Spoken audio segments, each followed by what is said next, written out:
সকালে কি দিয়ে নাস্তা করলাম তো চলেন দেখে আসি। হ্যালো, আসসালামু আলাইকুম এভরিওয়ান। আশা করি আপনারা সবাই ভালো আছেন।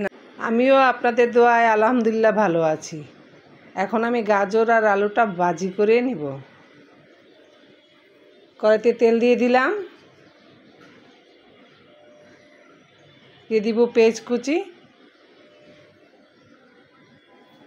একটু ভেজে নেব। পেঁয়াজগুলো ভেজে স্বাদ মতো লবণটা দিয়ে দিব।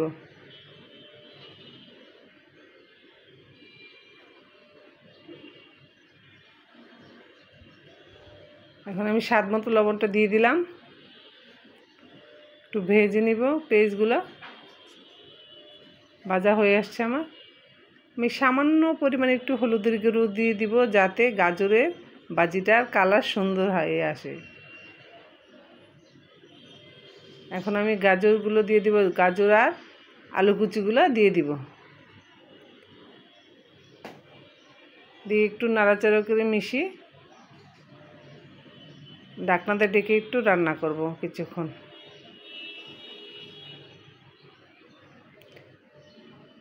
আগুনটা লো হিটে দিয়ে কিছুক্ষণ ঢাকনাটা ডেকে রান্না করব।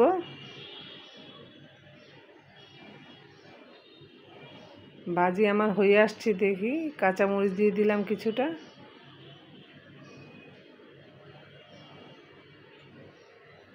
মনে হয় একটু শক্ত আছে, আর একটু ভেজে নিব ভাজিটা। ঢাকনা দিয়ে ডেকে কিছুক্ষণ রান্না করলেই হবে। হয়ে আসছে আমার ভাজি। এখন আমি ভাজিটা নামিয়ে নিব। গাজর আলু ভাজি রেডি। এখন আমি রুটির জন্য পানি বসিয়ে দিয়েছি, পানিটা ফুটে আসছে। এখন আমি আটা দিয়ে দেবো ফুটন্ত পানির মধ্যে, দিয়ে আটাটা গুলে নিব।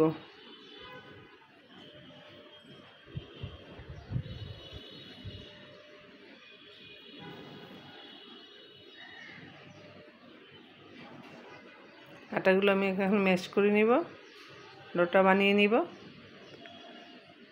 হাতে অনেক গরম লাগছে, গরম আটা তো।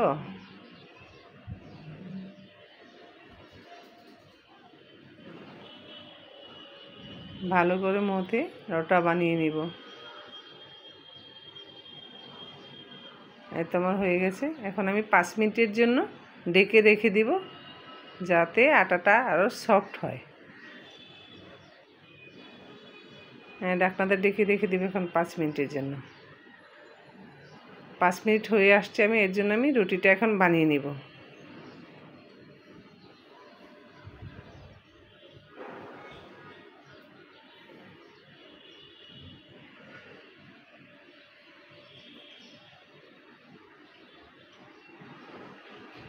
এই তো রুটি হয়ে গেল।